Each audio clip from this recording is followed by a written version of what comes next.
Assembled for your home in 1995, only on Nintendo Ultra 64.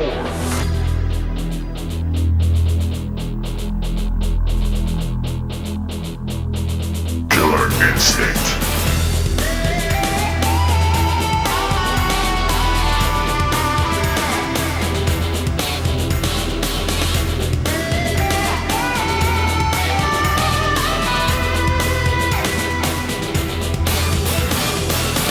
The year is 1994. The fighting game genre is being invented as we know it through the likes of Street Fighter and Mortal Kombat, and then out of nowhere, along comes this interesting little game called Killer Instinct. Even visually, this game made a huge impact, and at a time where arcade games had a almost set standard for how they would look and sound, this one certainly caught the eyes of arcade goers all around the world. We had never seen or heard a game like this before, and it was all thanks to the work of some young and passionate developers at Rare in the UK. Killer Instinct and its story is something that is well documented on the internet in 2025, but I'll tell you one area that doesn't get its fair credit: the gameplay and high-level mechanics. Killer Instinct has some insanely cool features and mechanics that, even though some may or may not be intentional, this game at a high level is unbelievably sophisticated for 94, and something that to this day stands alone and is a really fun experience if you've never played it like that before. Similar to the Primal Rage video that I made a few years ago, the goal of today's video is not only to share the story of one of my favourite video games ever made, but to finally teach all of you exactly how to play Killer Instinct on the arcade, and demonstrate as many mechanics as I can do. I guarantee some of them you didn't know existed. I have to give immediate thanks to my good friend Valorax, who has been playing this game with me for over a year, for putting this video together, and as one of the greatest Killer Instinct 3 players of all time, and of course the Combo Breaker 2017 champion, he's been one hell of a training buddy. That said, my name is Ketchup, and I would like you to join me as we uncover the journey of Killer Instinct on the arcade and the many mechanics this game brings to the table. To start with, let's answer the question of what is Killer Instinct? Killer Instinct, originally known as Brute Force, was conceptualized in the creation of Donkey Kong Country, a 2D platformer for the Super Nintendo that used cutting-edge 3D technology to put together visuals that were definitely still within a 2D game, but they added a level of detail that in the video game space really hadn't been seen before. Ken Lobb, who worked for Nintendo, was brought to one side by Rare when seeing the first completed level of Donkey Kong Country. They wanted to show him Brute Force, which was a fighting game using the exact same style of graphics, but in a totally different genre. Now, the prototype had no combos, just basic moves, but it was the concept of how these graphics could be implemented to create something new, and in a very short space of time, Ken Lobb and Chris Tilston at Rare put together the idea of combos and the combo system that would become iconic within not only Killer Instinct, but the genre as a whole. The characters were animated using a motion capture device known as Flock of Birds, a bulky and rather intimidating looking device that connected each sensor to the actor using wires and was all attached to a gigantic apparatus on the ceiling. Now, due to the infancy of the technology, Flock of Birds broke every single time they did a character. But the team quickly became efficient with capturing the special moves first, and then just a whole bunch of assorted attacks afterwards. If Flock of Birds survived the capture session, they had a bunch of extra moves to play around with. Using the 3D software Maya, which has been used in games for decades and in some ways does still get used in the industry, the visual effects of the program allowed the team to create characters using these effects. Glacius, Cinder, Fulgor with the lights and electricity. It was all new technology being used for games at a time that 3D graphics were not the norm. Ultimately, Killer Instinct would land in the arcades with a highly sophisticated combo system, finishing moves, ultra combos, ultimate combos, and of course, Combo Breaker! The goal was clearly for the game to stand out, and audio was a huge part of that.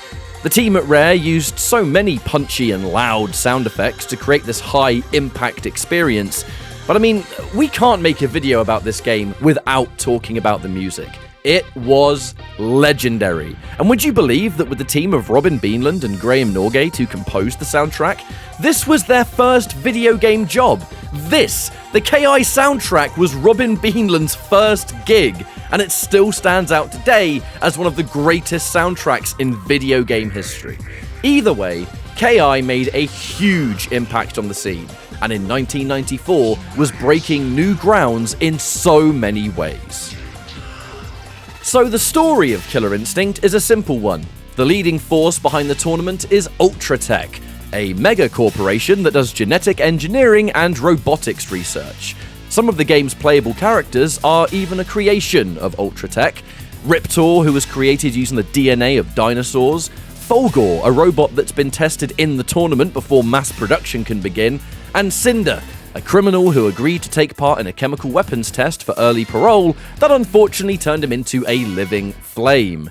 The Killer Instinct tournament is a combination of fighters around the world, Ultratech's own creations, and beings from other planets or dimensions. Every fighter has their own reason for taking part in the tournament, and generally it's a straightforward experience. You pick a character, you fight, you try and win. Now, I wanted to give a brief overview into the story of this game, but as it is the early 90s, story ain't the point for a fighting game. It's all about the gameplay. So intros aside, I think it's about damn time we get stuck into the meat and potatoes of this video, which is learning how to play Killer Instinct. Right, let's go over all the basics that you need to understand how to play this game. It is a 6-button fighting game. That means you have access to light punch, light kick, medium punch, medium kick, heavy punch, and heavy kick. These 6 attack buttons can also be used in the air, and that matters for reasons that I'll cover shortly. If you're crouching, you will gain different normals. Some of them are good for quick little low pokes, and others are really good combo starters. Killer Instinct uses 2 life bars instead of the health resetting after every round system. Comebacks may be harder because of this, but getting a perfect is extra satisfying because of just how rare it is. No pun intended. The game is a hold back to block fighter. Holding away while the opponent attacks will successfully block the attack. Now, Killer Instinct does not have throws, so you may ask, how do I open up the opponent? If the opponent is crouching at close range, back and heavy punch will perform a universal overhead that hits crouch blocking opponents. Back and medium punch will perform a fake out version, but generally it is the actual overhead that you want most of the time. The overhead can combo into special moves and even auto doubles, but don't worry, we'll talk about those very soon. Up next, special moves. If you've played fighting games before, it is the same deal. Certain movement combinations into a button press will perform character-specific specials. Let's look at Jago for this. Quarter circle forward punch is fireball. Forward down, down forward punch is uppercut. Down forward down, down back kick is the wind kick. Now, the strength of the attack button will determine the properties of each special moves, be it distance, speed, a number of things really. Some characters have what are called charge inputs, where a player must hold a certain direction for a time and then press another direction into attack. Fulgor has a collection of special moves like Jago where basic inputs are required. However, charging back for a short time into forward and kick executes Cyber Dash. Players can hold down and back to charge their special without actually having to move backwards, and that is definitely the more common technique. Killer Instinct has a stun mechanic. The short of it is, taking enough hits in a short space of time will stun the opponent and set them up for a full combo. You can mash out of this stun to reduce the time, however, if the opponent's quick enough, you're getting hit whether you like it or not. The game has simple wake-up attacks. Every character in the game has one of their special moves assigned to be a wake-up if done while getting off the ground. The strength of the wake-up will vary, some of them are pretty decent and some of them aren't so good. It's a character-by-character thing. Finishing moves are just like Mortal Kombat, known in this game as No Mercies. When both life bars are depleted, the screen flashes red and it's danger mode. Movement combinations followed by a button at the right range performs one of these no mercies, and it's self-explanatory. It doesn't really need elaborating further. If you defeat your opponent on your first life bar, however, you can perform a humiliation and make the opponent dance. Think of it like a babality or friendship. So we've looked at the attack buttons and we've looked at how to do special moves. This is Killer Instinct though, and what is this game without its combos? On that note, it is time to teach you exactly how the combo system works. Combos in Killer Instinct look really intimidating, and even those that have played KI3 may try this game out and may even have trouble piecing things together. We're about to show you exactly how all of this stuff works though, so stay with me and let's learn. The first thing to understand is the concept of openers, auto doubles, and enders. It may sound scary, but trust me, it's more basic than you'd think. The opener is the attack that starts the combo. This could be a special move on its own, a single button into that special move, or even a jump-in attack. An auto double is a single button press that follows the opener, and this will continue the combo. But unlike modern Killer Instinct, auto doubles are not as free-flowing. Only certain attack buttons will activate an auto double off of specific special moves. For example, Jago's heavy wind kick will only auto double into medium kick or light kick. Fulgor's heavy cyber dash will only auto double into heavy kick and medium kick. The auto double is the short string of attacks that you see when the button is pressed. Sometimes it's 2 hits and sometimes it's 3. An ender is a special move that is designed to end the combo. Specific attack strengths of specific special moves will perform a combo ender, and you'll know you've done it because it has a unique animation every time. For example, Jago's combo enders are medium uppercut, heavy uppercut, medium wind kick, and light fireball. Fulgor's combo enders are medium cyber dash, heavy uppercut, medium fireball, and light punch teleport. Using what we've shown you, let's put together a simple Jago combo. Open with heavy wind kick, auto double with medium kick, and ender with light fireball. This uses the key components, and with an understanding of this system, you can start to expand into more combo potential. Speaking of, let's talk about linkers. Linkers are essentially special moves that instead of ending the combo, will continue the combo and allow for another auto double. One of Jago's linkers is the laser sword, performed by the same motion of wind kick, but just with heavy punch. Linkers have their own selection of auto doubles, but thankfully for this, medium kick is an auto double for laser sword. Using a linker, perform the same combo that we just demonstrated, but with the linker added to the mix. Heavy wind kick, medium kick, heavy laser sword, medium kick, light fireball ender. This combo is one of the largest general combos a player can perform, and if you can do this, you can pretty much do every basic combo the game has to offer. But trust me, there is so much more to learn here. The thing is, using a raw special move to open a combo brings with it some serious risk. A lot of these openers are unsafe because remember, they are your special moves after all. This is where you want to start adding attack buttons to your opener for a bit more safety and a bit more potential for opening somebody up. Jago can do heavy kick into medium wind kick, light kick auto, and then an ender of your choosing. Adding this first hit does somewhat adjust your combo length.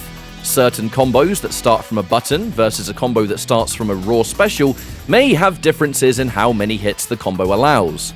Fulgor, for instance, can get a full combo from his heavy cyber dash, but if he starts his combo with a heavy kick, the combo ends after your first auto double. Now there are ways around this that are a bit more complicated, but we'll get into that later. For now, just experiment. One thing that we need to show you that the game doesn't really tell you about is air combos. Now I'm not talking anime fighting game level air combos, but KI does have them, and they are important for certain situations. Essentially, every character has an air input that after an air normal connects will become a 2-hit combo before they hit the ground. Jago's air combo is his wind kick, but there is a rule to how it works. Heavy air normals go into medium air combo, and medium air normal goes into light air combo. After the 2 hits, characters can do an extra special move on the ground, but it's tricky, and that's something that we will again discuss later. Air combos are most efficiently used to punish moves that are safe when the opponent lands. Jago Wind Kick, for instance. It's safe when his feet touch the floor. However, while he's airborne, you can punish him with an air normal into air combo. It doesn't look like much, but trust me, this is better than nothing. Now before we move on, let's teach you how to do an ultra and an ultimate. It's actually really simple, we can cover it in seconds. When the opponent's second life bar is flashing red, mid-combo, every character has a specific input for both an ultra or an ultimate. Instead of going for an ender, just do one of these inputs instead. Jago's ultra is light wind kick. Jago's ultimate is half circle forward and fierce punch. Now we've gone over the basics of combos here, but Killer Instinct isn't just known for combos. It also introduced the very first combo breaker. Here's how it works. Combo breakers are a staple to Killer Instinct at high level, but in the very first game, they were actually pretty hard to do. Combo breakers will only become available while you're in the middle of a combo, obviously. However, every character has a unique input for their combo breaker, and imagine it as another special move.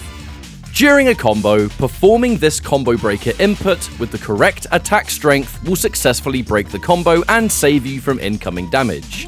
But what do you mean by correct attack strength? Killer Instinct 1 follows a rule of going down the attack chain. It sounds weird, but here's the basic rundown. Heavies break lights, mediums break heavies, and lights break mediums. If you were to look at an arcade stick and see the 6 buttons, the breaker is the one strength to the left, with lights going back round to heavies. If Jago were to perform a medium auto double, for example, Fulgor's combo breaker input is the uppercut. If Fulgor performs a light punch uppercut during the medium auto double, we break the combo. Jago's breaker is also his uppercut special. If Fulgor does a heavy auto double, Jago's medium uppercut will break the combo. Remember, we always go one step to the left on the arcade stick. Now, breaking the combo is one thing, and for most people, that's where it ends. However, did you know that on a successful combo break, characters are granted shadow moves, extra specials, or sometimes upgraded versions of their existing ones? You see that little white line that flashes on your health bar when you've done a breaker? That's what it means. Your life bar is flashing as long as you have a post-combo breaker buff available. The first thing to discuss are shadow enders. Your combo enders can become shadow versions if you perform the input negative edge style. Now what the hell is that? Basically, press the button and hold it, perform the input, and release. This way, your ender is now a shadow version, it's usually a bit faster, and it just looks cool as hell. Shadow moves, where a basic special move is now improved, is also performed negative edge style for the most part. Some characters work a bit differently, but generally, negative edge the special input and you'll get a buffed version with new properties. TJ Combo has a special move called Power Line. Charge back into forward heavy punch, and he charges towards you with a knockdown. Now this move loses to projectiles, which is a shame, but if he performs a combo breaker, he gains Shadow Power Line, where it's not only projectile immune, but way faster. Glacius has a standard bouncing projectile, which is used for a few things. If he combo breaks, he gets a shadow version of the slow projectile input, which moves way faster than the others and it deals a ton of stun damage. Shadow moves are a finite resource, and how many you can get will vary from character to character. When you run out, perform another combo breaker to replenish it. Performing shadow moves after an air combo will give some characters much higher damage on them. Riptor, for instance, can air combo into Shadow Fireball, firing 3 shots instead of 1 and dealing much more damage. Combo breakers giving you these extra tools is a big part of learning the next level of this game. But without realizing it, once you've mastered shadow inputs and the negative edge special input, you have just learned a vital piece of execution for the more complicated stuff this game has to offer at high level. Right, so we are going to get tricky now. Let's get stuck in to some serious tech. Some players might have different definitions to this, so I apologize for the wording, but the Shadow Ender technique that I showed you earlier, it's a technique that allows extra combo hits in instances where combos normally end, utilizing the negative edge inputs. Originally, we showed you how to do these as a basic idea, but mechanically, they add a lot to a character's options. For a live example, Glacius can do crouch heavy punch into medium charge and a heavy auto double. This combo ends at 4 hits, because you started the combo with heavy punch. However, if Glacius performs a negative edge heavy fireball during the early frames of the heavy auto double, he will perform the fireball ender after the auto double, giving you more hits and more damage, but it has to be done with negative edge. TJ Combo can do crouch heavy kick, roller coaster, heavy kick auto double. The combo ends. Negative edge the flying knee during the double, and he launches. If Fulgor gets a heavy kick into heavy cyber dash into heavy kick double, the combo ends. If during the double Fulgor does negative edge light punch teleport, it connects. Are you starting to see a pattern here? Thunder can do heavy kick into heavy triple axe, heavy kick auto double, and the combo ends. During the double, negative edge input the medium Samamish, and you get the ender despite the combo technically being over. The examples were important to show because it's how you can take combos that are supposed to end and give them extra layers for not only more damage, but setup and screen positioning. It's a vital tool to learn, and one that is very satisfying. In many cases, you can even negative edge ender your Ultra combo. Believe it or not, the Ultra will come out separately and just meaty the opponent on their wake up. It is a really cheeky tactic, but most characters can do this. Killer Instinct may be known for combos, but not every combo can be broken. There are a variety of techniques and combos a player can use to make it so their combo can't be broken under any circumstances. These usually involve breaking the rules of the combo system, and these unbreakables often involve the Shadow Ender techniques to further increase the damage. Again, we'll refer to examples as they are the clearest way to demonstrate. Spinal can do an unbreakable with standing heavy kick into any Bone Shaker. End the combo with a standing heavy kick and light Bone Shaker Shadow Ender. Jago can standing heavy punch, laser sword, standing heavy punch, and medium wind kick Shadow Ender for an unbreakable 6 hits if you negative edge medium fireball at the end. This one's more character specific, but Saberwolf can loop jump medium punch into jump medium kick 3 times. Stand alone for an unbreakable combo. You can end it in charge back forward heavy kick. This unbreakable jump loop can also start from various combo linkers or openers. Fulgor can standing heavy punch into eye laser into heavy punch and light punch teleport Shadow Ender for an unbreakable combo. Unbreakables tend to be shorter, and they often utilize this negative edge Shadow Ender technique. It is good to know because free damage is very powerful in a game like this. Up next, reset enders. In some cases, by timing your ender just right, you can perform the combo ender but reset the combo so that the ender is unscaled. Now this doesn't always apply, and it's definitely a character by character basis, but it's a cheeky way to get extra damage out of a combo that you were about to finish anyway. Once again, here are some examples. Fulgor can perform any combo, and if you time a delayed heavy uppercut ender just right, the uppercut ender comes out, and while it still connects, it isn't part of the same combo. Jago can achieve the same effect with his heavy uppercut ender. Same situation, same reset finisher. Orchid can do a difficult one-time break with her light flick-flack ender. Like some of the other characters, this can be breakable if the opponent knows, but if the opponent just simply sits and blocks, the reset will just hit them and it rescales the damage. These are just a handful of examples, but generally, even if the opponent can sometimes break, it is a one-chance scenario to prevent yourself from eating more damage than usual. It's worth knowing, and sometimes worth taking the risk for. Once a combo has completed, most of the time with some kind of big launch, you can perform what is essentially a juggle ender. This is accomplished by performing your character's linker after the ending launch, making the game still think that the combo is taking place. Once your linker has come out, should you be close enough, some characters can use this to extend a combo beyond the point it's supposed to finish. Again, here are some examples. TJ Combo can end his combos with either back fist or roller coaster, and after the launch, whiff his double back fist, which is his linker.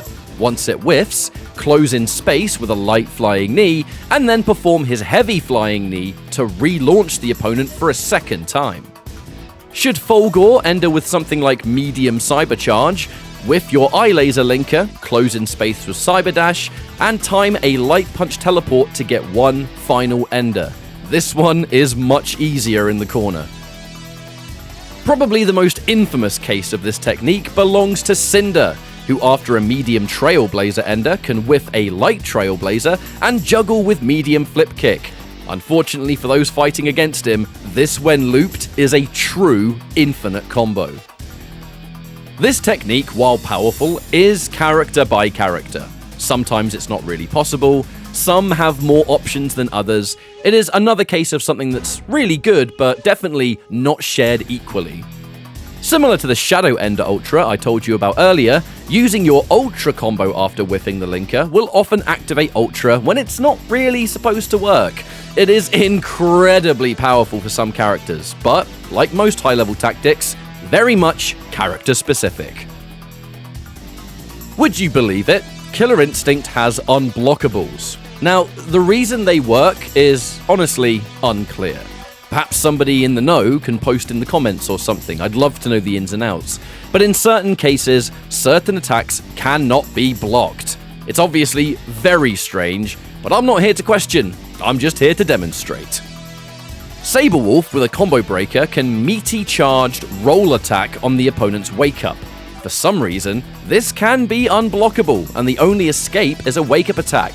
If the wake up makes this move whiff, however, Wolf still has the combo breaker available. It is only spent when the move hits the opponent.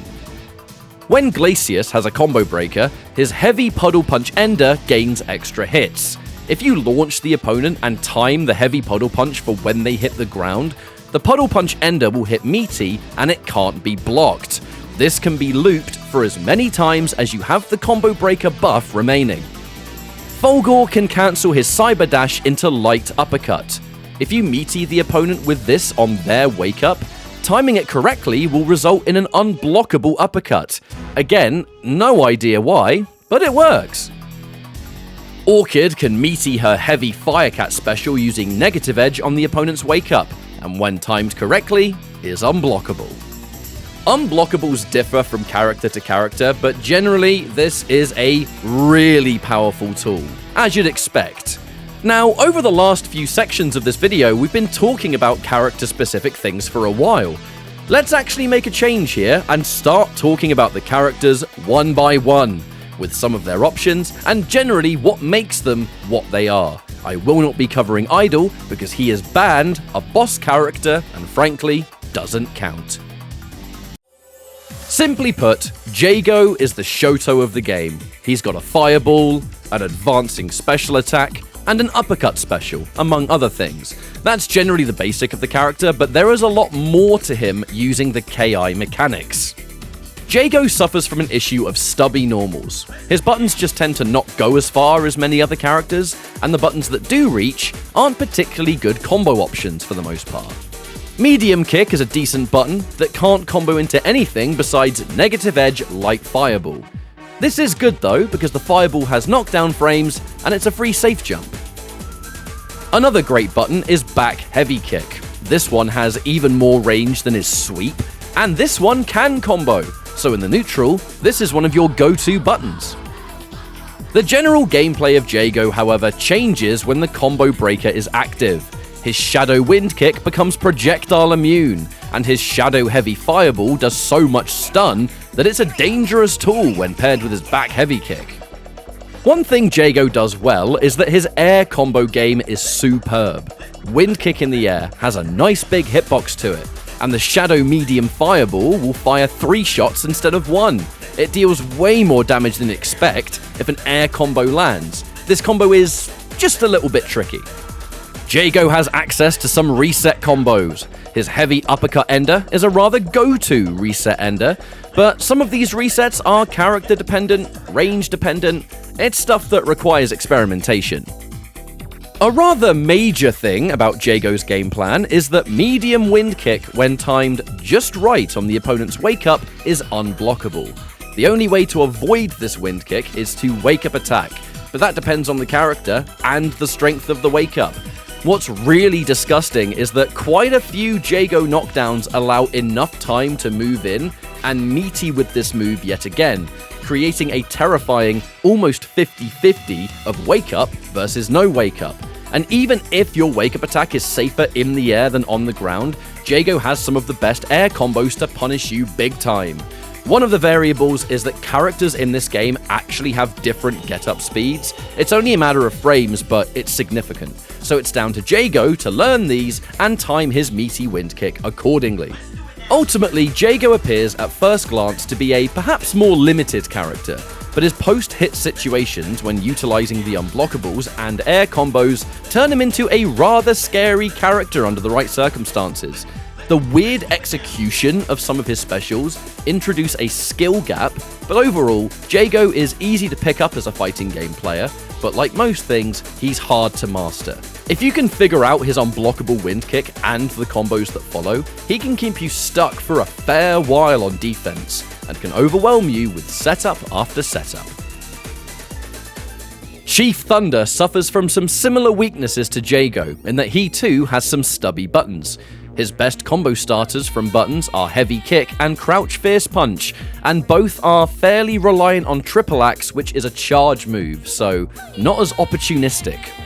Light Summer Mish can be a combo opener, but it's very short range, so don't be surprised if it whiffs sometimes. Triple Axe, however, does go through projectiles, so that's quite a nice option to have. One thing Thunder does have is that he's the only character that can steer his projectile up or down, which is nice in a ranged battle. Outside of that though, Thunder has some means to get in behind his Summer Mish and Tomahawk.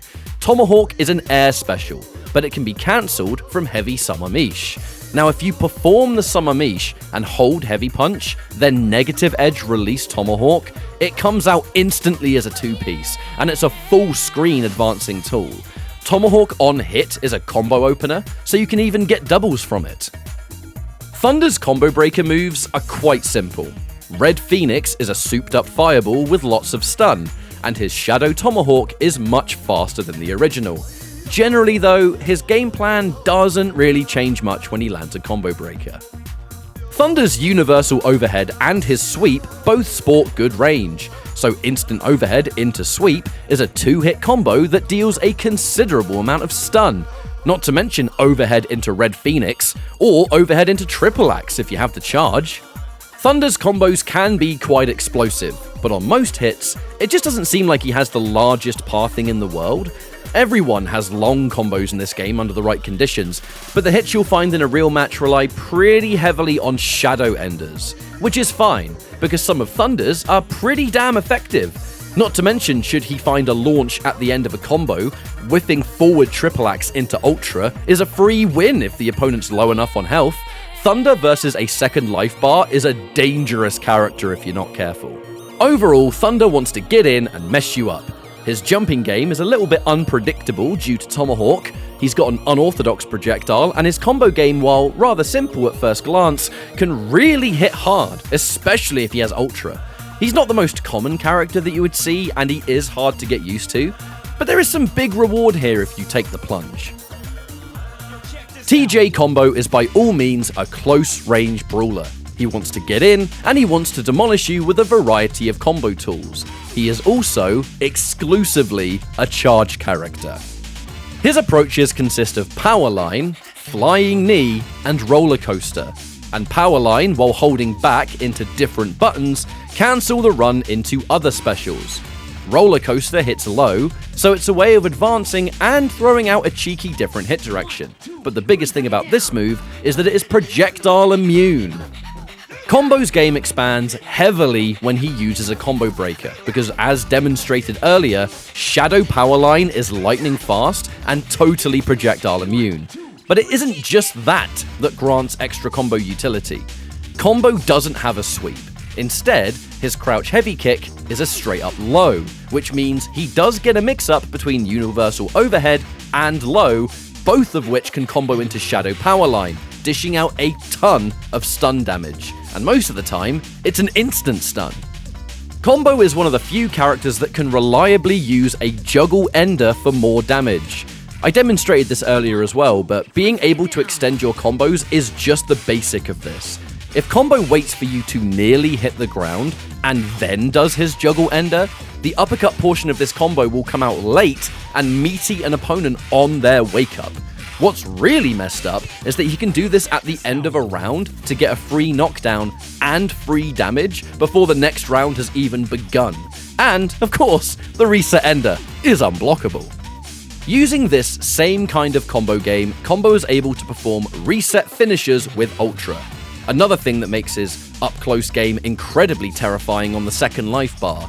He's got high damage, loads of juggle options, loads of knockdown options, and if you're near danger territory, ways to end the game before your health has even reached 0, with no way out and no way of stopping it. A neat trick that Combo has is if you charge back long enough, Powerline and Roller Coaster get buffed. Roller Coaster will roll twice instead of once, and Powerline keeps them standing, which allows for combos. You can combine charged Powerline with a Shadow Powerline for stun damage. His weakness is that his buttons have short range, but that's pretty much the idea, because his rushdown is so explosive. His back heavy punch does have decent range on it, and it can combo into Powerline to start offense, or flying knee to get a combo going, but his whole game plan is to use all of these up-close tools to get in and make it count. He is one of the game's more unsafe characters, so there is a heap of risk attached to a lot of this, but Combo's the definition of big risk, big reward. A disrespectful character in the lore with a disrespectful playstyle to boot. It's fantastic. Glacius is one of the game's more tricky fighters. He's got a variety of ways to change sides, and he sports decent range on some of his more important buttons. Glacius has a superb crouch heavy punch, long range, combo potential, and when it becomes a universal overhead, has some of the highest range in the game. You just want to make sure that from this heavy punch, you learn the heavy fireball Shadow Ender, because it basically doubles your combo damage. Glacius is able to use all of his special moves together to create a solid game plan of mix-ups and pressure. Glacius has a teleport called Puddle Punch that can either reappear on the other side and can be special cancelled, a forward teleport that hits in front and leads into combos, or a heavy teleport that launches the opponent. This is the basic, but when performing the medium or heavy teleport and repeating the input with the other attack strength as he melts, you will instantly teleport behind the opponent. What's crazy is, should you do heavy teleport and then the medium input, you keep the grounded hit and combo from an instant side-swapping teleport. It's disgusting. A key button of Glacius before I talk about setups anymore is the Ice Lance. Huge range, a knockdown on hit, and such a launch that a meaty slow fireball can be used to create a setup situation with his teleport. This move is also very hard to punish if you space it at max range. Weirdly enough, Glacius comes alive even more when he combo breaks. Heavy Puddle Punch gains the triple hit ender, and like I demonstrated earlier on, can be used to unblockable someone on their wake up after a launching ender. The Shadow Light Fireball does tons of stun, and it goes incredibly fast. Ultimately, Glacius is built around landing a hit and mixing you up with his teleport in any way possible. Should Glacius find one of these hits, he is able to practically use reset enders for more damage, and when the reset ender connects, can loop unblockable meaty heavy teleports, weird setups, side switches, everything I've just discussed. It is honestly insane, and Glacius is often considered one of the game's more dangerous characters due to this kind of situation. He is a pure example of a character that by his own right is already decent, but once you master the high-level mechanics, becomes 10 times more dangerous. Fulgor is usually the poster boy for KI1. Well, it's either him or Jago, isn't it? And Fulgor is incredibly strong in this game. He's got some pretty severe similarities to Glacius, to be honest. Fulgor is also a character that can build a game plan around his teleport. He's got 6 versions, all of them tied to reverse uppercut motion and one of your 6 attack buttons. The punch teleport will always leave Fulgor in front of the opponent, and the kick teleport will put him behind them. Upon reappearing, Fulgor is able to input attacks, so a side switch teleport into a powerful uppercut is a powerful tool at his disposal. There is an execution barrier here though, because the constant uppercut motion can be a tricky one to get consistently. Outside of teleport mix-ups, Fulgor has great buttons, and some of them combo into Cyber Dash, which is often his main combo tool. His linker in the eye laser is a rare occasion where you have a choice of 3 auto doubles after it connects, making it a 3-way mix of what to break. Fulgor can use reset enders and shadow enders to squeeze out extra damage, and with a huge collection of combos at his disposal makes for a strong character in general.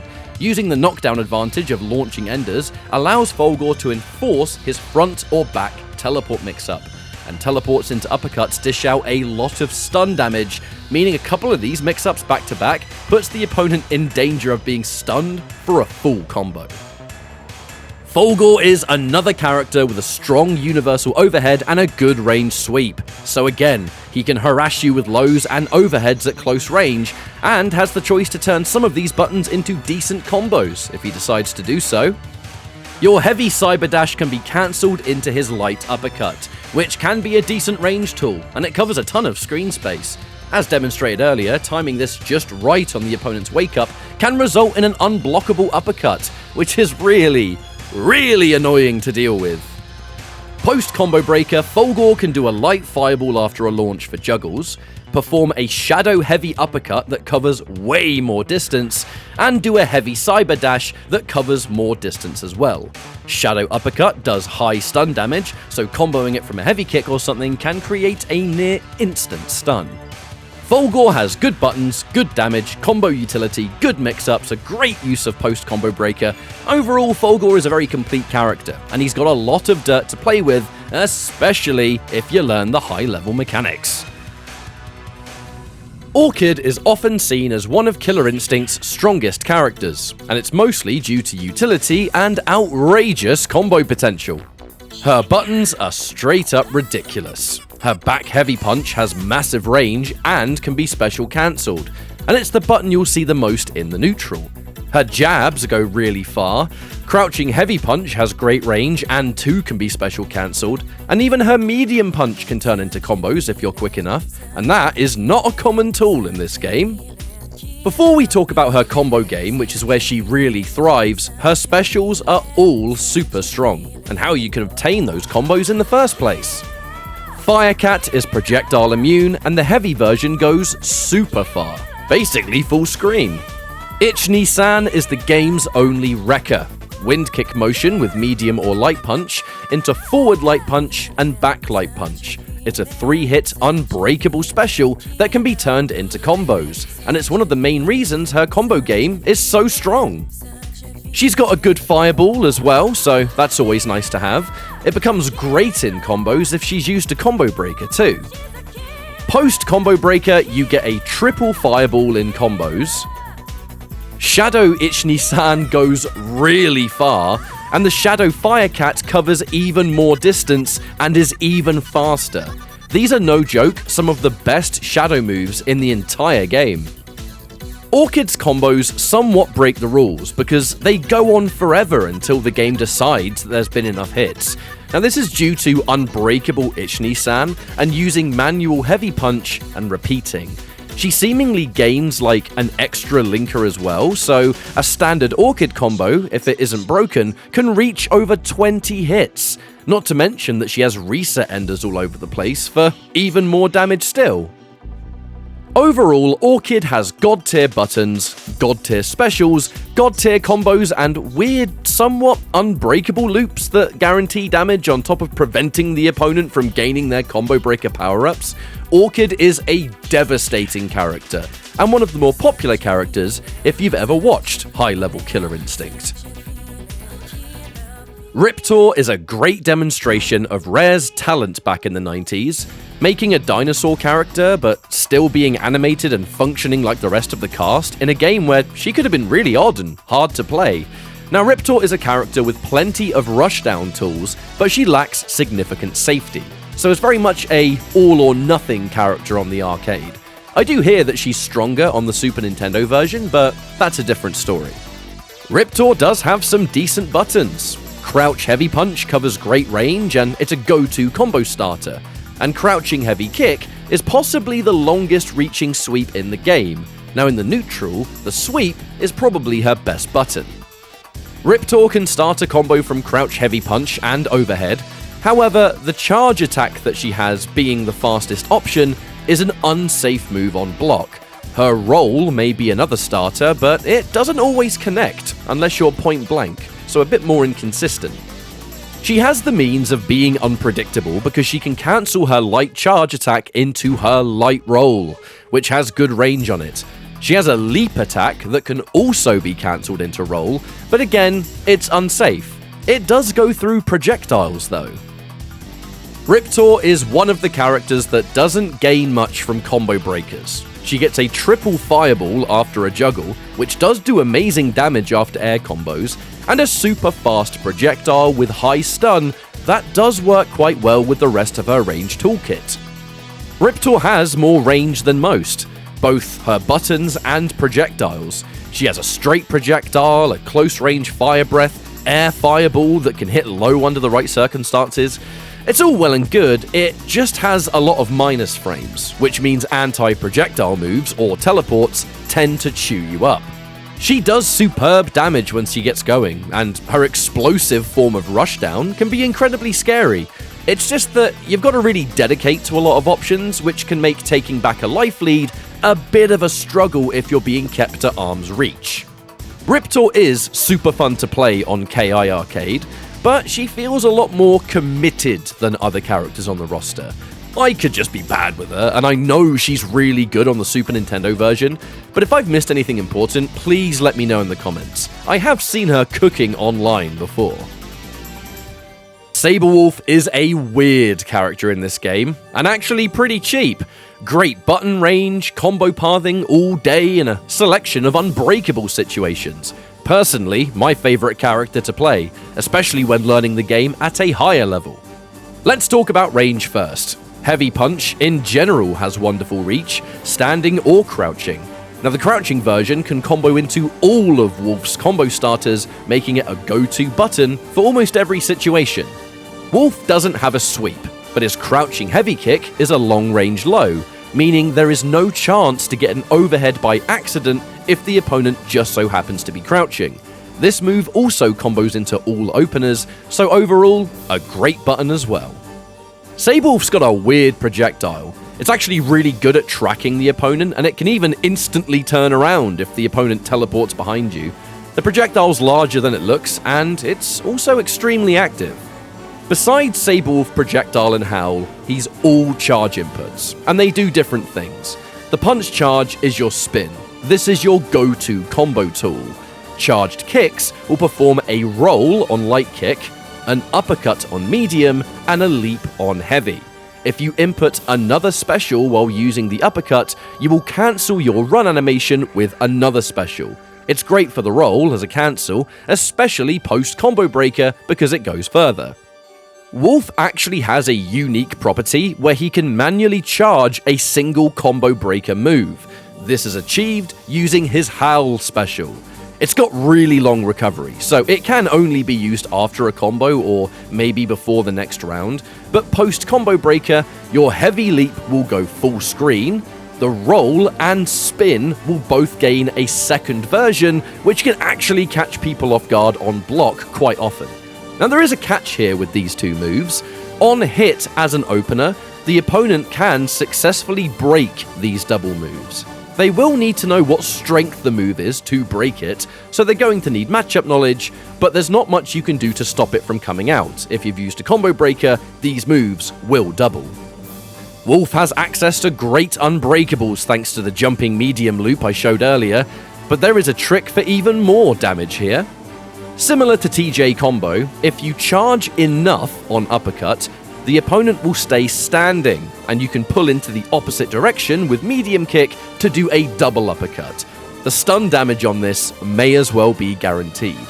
Pair your unbreakable combo with this post-stun situation, and Wolf has just gained a high damage option off any charged uppercut. Finally, Wolf is so low to the ground on crouching that many attacks will straight up whiff. Even against Cinder, who can usually just trailblazer all over the place. If the opponent doesn't know this, Wolf can cause massive issues. The character is fun, fairly cheap, and just weird in the best way. Speaking of weird characters, Spinal takes the cake. He's got a unique gameplay style and is highly annoying to fight, but very fun to play. First of all, his buttons are fantastic. Standing Heavy Punch and Standing Medium Punch have lots of range and are great for special cancelling into Bone Shaker, which is the shield bash.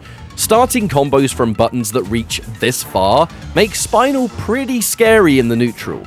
You can also use Flame Sword, which is a charge move, into an instant ender. Flame Sword is safe on block, so you don't exactly take a risk by using it on the end of a normal. If Spinal does reverse wind kick motion into heavy kick, his sweep becomes a grounded hit and can be comboed, instead of knocking down. This means his universal overhead that goes far works hand in hand with this low, and it gives Spinal a pretty strong mix-up. Speaking of mix-ups, we have to talk about Spinal's teleport. It is pretty crazy to say the least. Down, down, punch or kick executes teleport. The lighter the attack button, the slower the teleport. But Spinal can attack immediately upon reappearing. You can do an air teleport if you do a light teleport negative edge style while airborne, and you can even do a double teleport if you do the light punch teleport the second Spinal reappears. It's pretty wild, and it makes Spinal unpredictable and frustrating to fight. Spinal's teleport is also his wake-up attack, so pressuring him isn't as free as you might think. He is a very slippery character. Now the teleport is one thing. Next is Power Devour. Holding back and light punch pulls up Spinal's shield, where it absorbs special moves and takes 0 damage. The benefit to this is that with every hit, Spinal builds up a skull that he can use later on. With the skulls stocked, Spinal can use a skull projectile. However, should he perform the fireball input, which is quarter circle forward punch, and then keep a different button held down, upon using the skull and then releasing the other held button, Spinal fires 2 projectiles. With any amount of skulls, Flame Sword will become a double hit, and it will not spend skulls to do so. Spinal can use the same double skull technique with half circle, and costing 3 skulls, Spinal will shoot 2 super skulls, and it's got a very high chance to stun. One thing to note is that if Spinal overloads on skulls, he'll get knocked down and lose all but 1. It's unlikely because it's rare a Spinal will let that happen, but it's a mechanic in place. Spinal has the ability to morph into the opponent's character for a short time. A simple teleport ender will turn Spinal into the enemy character, and it looks wicked. However, there is a way to break this ender and permanently become the opponent's character, and this is done by jump cancelling the teleport ender.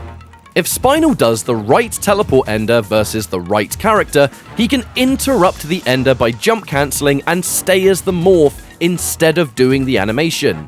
For instance, light punch teleport ender versus thunder into a jump cancel stops the ender entirely and keeps you as thunder. Now there are a few rules to follow if you want to stay as the opponent's character. Jumping will morph you back into Spinal, so does getting hit. Another thing that changes you back is if you do a special move that causes you to leave the ground, such as Summer Mish. Now the final rule is that if you do a combo and then perform an ender, you will teleport back. But this doesn't apply if you simply don't use an ender. And while morphed, Spinal can use the opponent's ultra and even finishing moves. It's not the most practical thing in the world because it does limit you, but it's funny and very cool. Ultimately, Spinal is a tricky character who, with good teleport use, is a nightmare to defend against. He's got fast projectiles with skulls available, and he has short and highly snappy combos, so if you're not quick with your combo breaker, you kinda miss the window to break in general. It is easy for Spinal to delete a life bar due to the speed of his combos and the aggressive situations that follow. Overall, he's a high skill ceiling character, but with tons of reward if you're willing to put the work in. Finally, it's Cinder. I'm not going to beat around the bush here, he is utterly broken, and without a doubt the best character in Killer Instinct. Idol is banned, so he doesn't count. But why? I mean, where do I start with this guy? What doesn't he have that's good? Well, I guess there's this one move. That move's arse. But that's where it ends, everything else is ludicrous.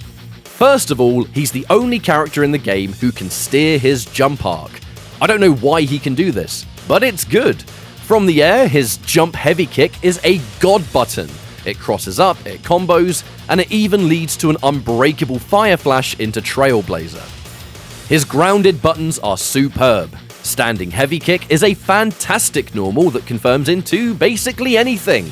Crouching heavy punch is fast, and it confirms into his main combo tools.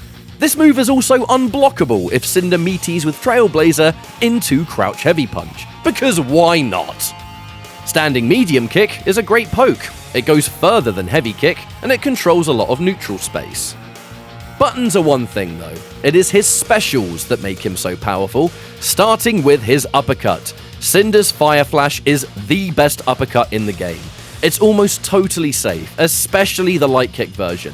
And it's his wake up attack. And it's his combo breaker. This move does everything, and it makes fighting Cinder a total nightmare. The hitbox is gigantic. Not only that, but by using the juggle ender technique I talked about earlier, whipping light Trailblazer into medium fire flash on repeat is a true infinite, only being stopped by either dropping the combo or getting timed out. Trailblazer is a miracle move. It's really fast, can be done airborne, leads to combos depending on strength, and when used airborne can be cancelled to go in the opposite direction, leading to tricky cross-ups. Trailblazer is also Cinder's linker, and the Trailblazer ender is how Cinder sets up the Fire Flash Infinite. You'll likely see this move a lot because you can bait things with it, you can fake out mix-ups, commit to weird cross-ups, or just use it as a whiff punish, as Cinder has the capability of stunning the opponent if he lands a charged fierce Trailblazer into forward Trailblazer. Oh yeah, did I mention, this move has two separate inputs. But what about projectiles? Can you zone him out or something? Nope. Cinder has Mirage, which makes him totally projectile immune until you hit him. He can set this up off any knockdown, so believe it, he's going to projectile immune for the round. If he doesn't want to become projectile immune, he can just turn invisible, because of course he can! Finally for specials, combo breakers give him even more stuff. He does gain an enhanced Trailblazer, but this new move right here is where it's at. Cinder gets a teleport! Half circle back light punch does an invisible teleport in front of them. Holding the light punch makes Cinder appear behind them, and he's still invisible. You can use this to bait things, cross people up, Folgore style, and remember, man's got the best uppercut in the game, so imagine like a Galasius or Folgore cross-up, but even stronger and almost completely safe. Thank goodness he has a limit of this until the combo breaker buff runs out. Cinder has a super practical unbreakable that leads into all of his other strengths, utilizing the Shadow Ender technique, and it's not only unbreakable, it too can Fire Flash Infinite. every time Cinder lands a combo, he's got a choice between going invisible, becoming projectile immune, setting up an unblockable crouch fierce punch, going in for some kind of trailblazer cross-up. His options far exceed that of other characters in the same situation, and I suppose it's just an incredibly bloated character. You're truly spoilt for choice. His ability to play a slow game thanks to his mobility in Mirage, a hit-and-run game thanks to his Trailblazer, and I mean his mobility again. He can be a defensive powerhouse due to the strength of Fire Flash, a rushdown god thanks to unblockables and cross-ups. He, of course, can use air ultras like other characters, and his ultra is forward heavy punch, so it's really easy to do mid-combo. Cinder is by all accounts the perfect character, and there is a good reason he will never be surpassed in the game's tier list. So as we enter the final stage of this video, you may be wondering how can you play it yourself, and I mean, who's actively playing the game right now, right? There's gotta be someone. Well, there's quite a few methods. Besides emulation and other forms like that, the main version you'll see for the arcade version though lies with the Xbox. Xbox One and Xbox Series X has this game on Game Pass, and the Xbox version actually comes with online play, as the classic version for KI was released alongside KI3 when the game was brand new in 2013. The same thing actually exists for KI2, if you want to play that as well. The only issue is, the game has delay-based netcode, so it's not ideal if you want good performance. It's not so bad if you're close to the opponent, but overseas, it can be a bit rough. Competitively speaking, it's almost all South America. You can find various Facebook groups that matchmake and stream the arcade version, and there is a separate community altogether in South America for the Super Nintendo version, as that version is fairly different from the arcade, but that's a story for another time. Ultimately, this video was made to finally teach you just how deep such a legendary arcade fighter actually is.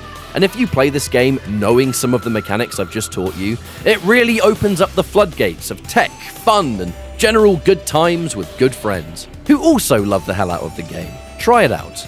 I sincerely hope you learned something today, and I encourage you to dive into it if you've either never played the game before, or you remember the game, but you didn't know a lot of the stuff that I've demonstrated today. If you have any disagreements about my wording in this video, or perhaps I missed a certain mechanic, please let me know. By all means, I'm still learning this game myself, and as a wise man once said, there is no knowledge that is not power. Thank you all so much for everybody that watched this. Thank you to Valorax who helped me put this video together, and especially to the original crew at Rare back in 1994 for cementing a legacy that would stand the test of time. This was Killer Instinct. Take care of yourselves. My name is Ketchup, and I will see you next time.